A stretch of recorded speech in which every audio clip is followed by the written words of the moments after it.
गोपाल नामी गांव में इस बार सर्दी ने कहर मचाया हुआ था। गांव के सब लोग इस सर्दी से बहुत परेशान थे। कुछ लोग तो सर्दी की वजह से कांप रहे थे। भाई सर्दी ने तो हमारी जान निकाल दी है। इससे पहले कि सर्दी हमारी पूरी जान निकाल दे, हमें चौधरी साहब के पास जाना चाहिए। वो ही हमारे लिए सर्दी से बचाव का बंदोबस्त करेंगे। हाँ भाई तुम सही कह रहे हो, हमें चौधरी साहब के पास जाकर बात करनी चाहिए। फिर वो दोनों वहाँ से निकलते हैं और गांव के चौधरी साहब के पास आ जाते हैं। चौधरी साहब, हम गांव वाले इस बढ़ती हुई सर्दी से बहुत परेशान हैं। ठाकुर साहब, सर्दी ने तो हमारी जान निकाल दी है। इस खून जमा देने वाली ठंड ने पूरे गांव वालों को परेशान कर दिया है। आपसे गुजारिश है कि आप हमारे लिए सर्दी से बचाव का इंतजाम करें। तुम लोग सही कह रहे हो, इस खून जमा देने वाली ठंड का कोई तो इंतजाम करना पड़ेगा। मुलाजिमों, तुम एक काम करो, गांव में ऐलान करवाओ,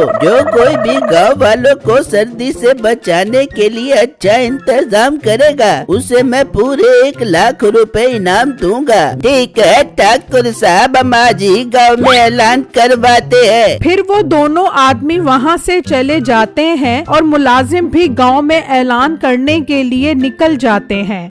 मुलाजिम गांव पहुंचकर ऐलान करना शुरू करते हैं। गांव के सब लोग वहां पर जमा होना शुरू हो जाते हैं। सुनो सुनो गाँव वालों, ठाकुर साहब ने बोला है जो कोई इस ठंड में गाँव वालों को सर्दी से बचाने का हल निकालेगा, ठाकुर साहब उसे 1 लाख रुपए का इनाम देंगे। वहाँ खड़े मीठा, नसीबो, बिट्टू और छम्मो भी ये सब सुन रहे होते हैं। मीठे, ये तो ठाकुर साहब ने हमें अमीरों ने का बहुत अच्छा मौका दिया, हमें इससे फायदा उठाना चाहिए। हाँ बेगम, तो ठीक कह रही है। चल घर चल के इस बारे में कोई अच्छा मंसूबा बनाते हैं। बेगम, हमारे पास अमीर होने का अच्छा मौका है, हमें कुछ ऐसा मंसूबा बनाना चाहिए जिससे गांव वालों का मसला भी हल हो जाए और हम ही इनाम जीते। फिर मीठा, नसीबो और बिट्टू छम्मो अपने अपने घरों की तरफ निकल पड़ते हैं। मीठा और नसीबो अपने घर पहुंच जाते हैं। बेगम, मुझे तो कुछ समझ नहीं आ रहा, हम अपने पकोड़ों वाली दुकान पर ऐसा क्या इंतजाम करें कि हमारे पकोड़े भी बिक जाएं और लोगों के सर्दी से बचने का हल भी निकल आए। अरे मीठे, मेरी जान के टोटे, मैंने सुना है मार्केट में ऐसे बिजली वाले हीटर आ गए जो ठंड को एकदम गायब कर देते हैं। और मोटी नाक वाली औरत, बिजली के हीटर का बिल क्या तेरी अम्मा भरेगी? तो मीठे, बढ़ा दे पकोड़ों का रेट,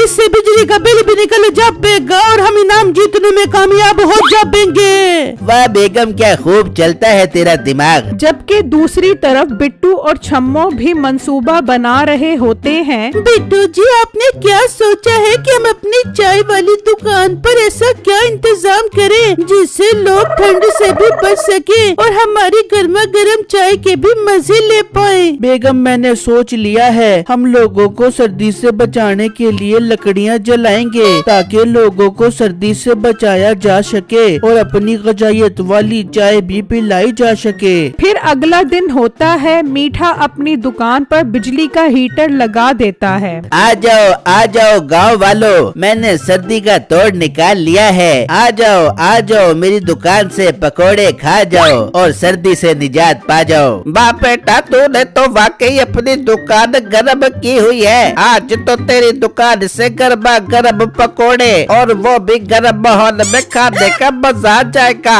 बुजुर्गो, इस गर्म माहौल में पकोड़े खाने के लिए तुम्हें 100 रुपए हीटर टैक्स भी देना पड़ेगा।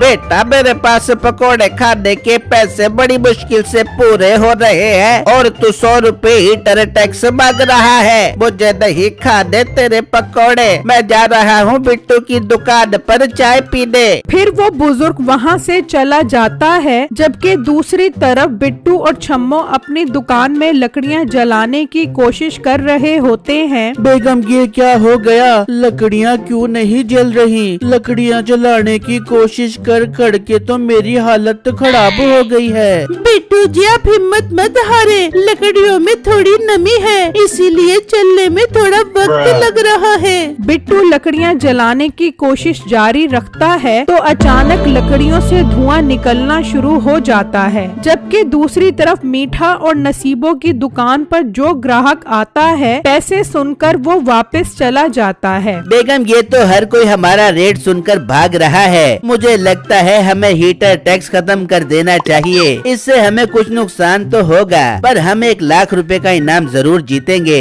मीठे तो ठीक कह रहे, हमें ऐसा ही करना चाहिए। अच्छा मेरे मीठे, मैं क्या कहती हूँ, मोटे बिट्टू की दुकान पे जाके देखते हैं कि उसने सर्दी से बचाव का क्या इंतजाम किया हुआ है। हाँ बेगम चल के देखते हैं। फिर वो दोनों वहाँ से निकलते हैं। जबकि बिट्टू की लकड़ियों से अब धुआं निकल रहा होता है। मीठा और नसीबो बिट्टू के पास पहुँच जाते हैं। वाह बिट्टू भाई वाह, क्या कमाल का होटल है। लोग चाय पीने आएंगे या तेरा धुआं खाने। मीठे तो ठीक कह रहे, वैसे मोटे बिट्टू इतना धुआं तो किसी पुरानी ट्रेन से नहीं निकलता जितना तेरी लकड़ियों से निकल रहा है। नसीबो बाजी लकड़ियों में नमी की वजह से धुआं निकल रहा है। मुझे पूरी उम्मीद है जल्दी इन लकड़ियों में से आग भी निकल जाएगी। मीठे निकल यहाँ से, इस धुएं ने तो मेरा सांस ही रोक दिया। जैसे ही वो वहाँ से निकलते हैं लकड़ियों में आग लग जाती है, जिसे देखकर बिट्टू और छम्मो खुश हो जाते हैं। जबकि मीठा और नसीबो अपने होटल पर पहुंच जाते हैं और मीठा आवाज लगाता है, आ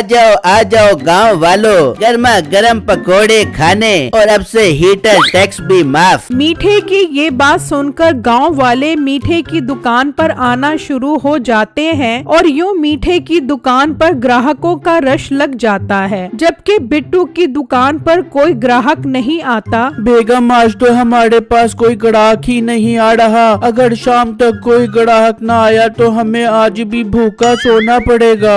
बिट्टू जी आप परेशान मत हो, अल्लाह जरूर हमारे पास कोई ग्राहक भेजेंगे। वो अभी बातें कर ही रहे होते हैं, एक बुजुर्ग उनके पास आता है और वो सर्दी से कांप रहा होता है। बेटा ठंड से तो मेरी जान ही निकले जा रही है। मुझे गरीब को 1 कप चाय पिला दे, अल्लाह तेरा भला करेगा। बाबा जी आप परेशान मत हो, आप सुकून से आग के आगे बैठ जाएं। बेगम इन बाबा जी के लिए अदरक और शक्कर वाली चाय बनाएं ताकि बाबा जी की ठंड जल्दी खत्म हो जाए। दूसरी तरफ मीठे की दुकान पर अचानक हीटर बंद हो जाता है। बेटे ये चलो हीटर को क्या हो गया है, जल्दी से इसको ठीक कर, नहीं तो ठंड बढ़ जाएगी। ज्यादा बुड़बुड़ मत कर, एक तो तुम हीटर टैक्स नहीं दे रहे हो और ऊपर से नखरे भी कर रहे हो। बेटे तू तो बहुत बदतमीज है, तुझे तो ग्राहकों से बात करने की भी तमीज नहीं है। तुम लोग अपना भाषण अपने पास रखो। अब हीटर तभी चलेगा जब तुम सब 100 रुपए टैक्स दोगे।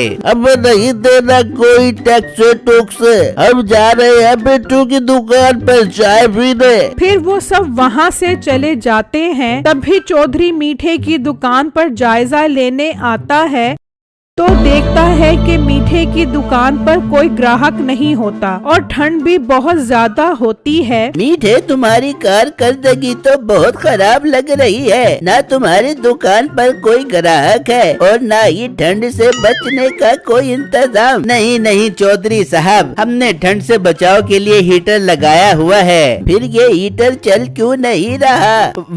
वो चौधरी साहब, हीटर में कोई मसला आ गया है जिसकी वजह से बंद हो गया है। मैं अभी इसे चेक करता हूँ। अच्छा तुम इसे चेक करो, इतने में बिट्टू की दुकान का जायजा लेकर आता हूँ। चौधरी वहाँ से चला जाता है। मीठा नसीबों को कहता है, बेगम ये हीटर मनहूस को भी अभी बंद होना था, मैं देखता हूँ इसके साथ क्या मसला है। मीठे हीटर में कोई मसला नहीं है, इसे मैंने बंद किया था ताकि हम बिजली की बचत कर पाए। ओ पागल औरत, तेरी इस हरकत ने मुझे मरवा दिया। मुझे लगता है कि बिट्टू ये इनाम जीत जाएगा। तू निकल अपनी माँ के घर और मेरी जान छोड़। जबकि चौधरी बिट्टू की दुकान पर पहुंच जाता है और देखता है कि वहां पर ग्राहकों का काफी रश होता है और बिट्टू ने सर्दी से बचने का भी अच्छा इंतजाम किया होता है। चौधरी ये देखकर खुश हो जाता है। बिट्टू ये तो तुमने बहुत अच्छा इंतजाम किया हुआ है। गाँव वाले ये ठंड से काफी महफूज लग रहे हैं। तुम ही 1 लाख रुपए के इनाम के हकदार हो। चौधरी साहब आपका बहुत बहुत शुक्रिया जो आपने मुझे इस काबिल समझा। फिर चौधरी बिट्टू को 1 लाख रुपए इनाम देता है, जिसे देखकर छम्मो और बिट्टू खुश हो जाते हैं, जबकि मीठा नसीबों को घर से निकाल देता है।